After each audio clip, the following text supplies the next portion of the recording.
L'affaire Souleymane Kone Gbagbo, ne vous inquiétez pas, mon gars est libre, va bientôt sortir. Ce soir, vous allez recevoir une de ces vidéos. Mais avant de parler de ça, j'ai vu une vidéo sur la toile où les gens m'ont beaucoup identifié. Vous me dites, Benito, pourquoi est-ce que vous menez une lutte? Vous demandez aux gens en Côte d'Ivoire de sortir dans les rues. Et puis vous-même, vous êtes en Europe, comme dans le cas de Gbagbo Kone.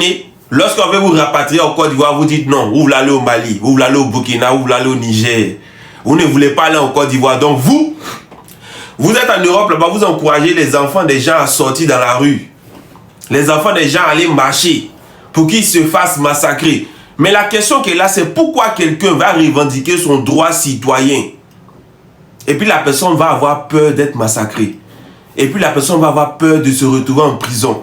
Et puis la personne va avoir peur d'avoir des problèmes avec la justice. Si nous sommes normalement dans un pays de droit, dans un pays dirigé par des êtres humains et non par des sanguinaires, par des dictateurs, comment ça va se faire? Dans un pays de droit, dans un pays de loi, les gens ont le droit de marcher, les gens ont le droit de manifester, les gens ont le droit de se plaindre des différents problèmes qu'ils vivent. C'est ça un pays de droit. C'est ça un pays, on dit que ce pays est dirigé par un être humain. Parce qu'il sait que de la façon que lui il voit le peuple, ce n'est pas de cette même façon que le peuple ressent la situation actuelle dans laquelle elle est. C'est ça on dit un pays. C'est ça on dit une démocratie. C'est ça on dit un pays où la justice et les lois fonctionnent. Si nous sommes dans un pays de droit, pourquoi les gens vont marcher et puis ils doivent craindre pour leur vie, ils doivent craindre pour leur liberté? C'est qu'il y a problème. Maintenant, entre vous qui êtes sur le territoire, et puis nous autres qui ne sommes pas sur le territoire, qui doit le plus se battre pour libérer le pays? Qui? C'est vous? Ou bien c'est nous? C'est-à-dire que nous tous, on a quelque chose à gagner si le pays se libère. Nous tous, on gagne quelque chose. Mais ceux qui vont ressentir ça de façon immédiate, là, c'est vous. Ce n'est pas nous. Moi, il a déjà dit sur la toile. Il a dit que le président Laurent Gbagbo vienne au pouvoir ou pas, ça ne va rien changer dans ma vie. Mais au contraire, ça va libérer beaucoup d'Ivoiriens. Ça va permettre à ce que notre pays soit plus démocratique. Ça va permettre à ce que les gens ne se fassent pas gruger sur les terrains.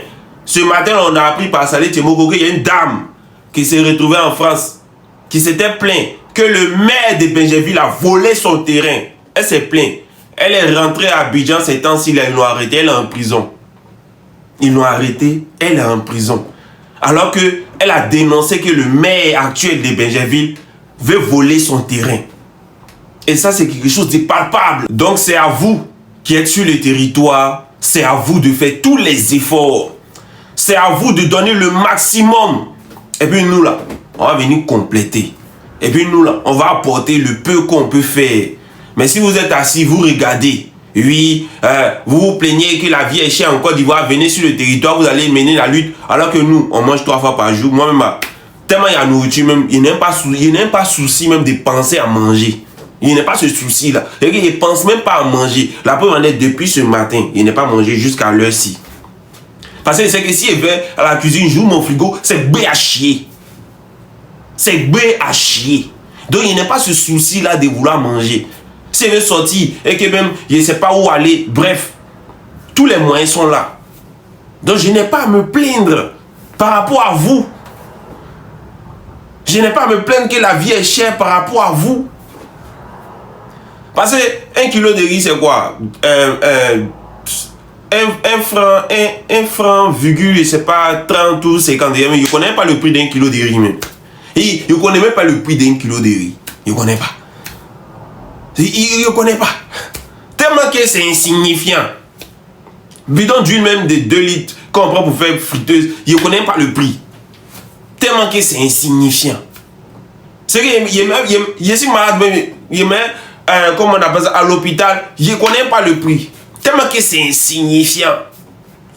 Je suis pris en charge, on ne me demande pas canner. On vient, on s'occupe de moi. Tellement que c'est... Allez, ça, je me suis blessé. Hein? 2 points de suture. Je suis parti. Ils ont fait ça. J'ai juste donné ma carte d'assurance. Et puis, je suis rentré chez moi à la maison. Ça se passe en haut, là-bas. Moi, ça ne me concerne pas. Tellement que c'est insignifiant. Mais ça, si c'était au pays, peut-être qu'il y a dit, ça va passer le temps. Pour aller te faire coudre, là. Tu n'as rien dépensé sur au moins 15 000. Après, ils vont te donner médicaments, ordonnances. Mais ici, c'est insignifiant. Il a fait accident de moto, il était même pas inquiet d'aller à l'hôpital. L'ambulance est venue me chercher. Il faut voir comment les ambulanciers m'ont respecté. Avant de me mettre dans le truc là. Ils m'ont respecté, ils m'ont pris au sérieux, barricadé la route, bien encadré, tout. Me respecter. En tant qu'être humain, ma dignité. Ici, arrivé à l'hôpital, on m'a traité. Je ne me suis même pas inquiété même de la facture. Je ne me suis même pas inquiété. Tellement que c'est insignifiant. Donc, restez là-bas. Hein, et vous avez dit, venez sur le terrain, menez la lutte. Ah, il n'y a pas de problème. Venez. Mais vous allez subir. En attendant, on est ensemble.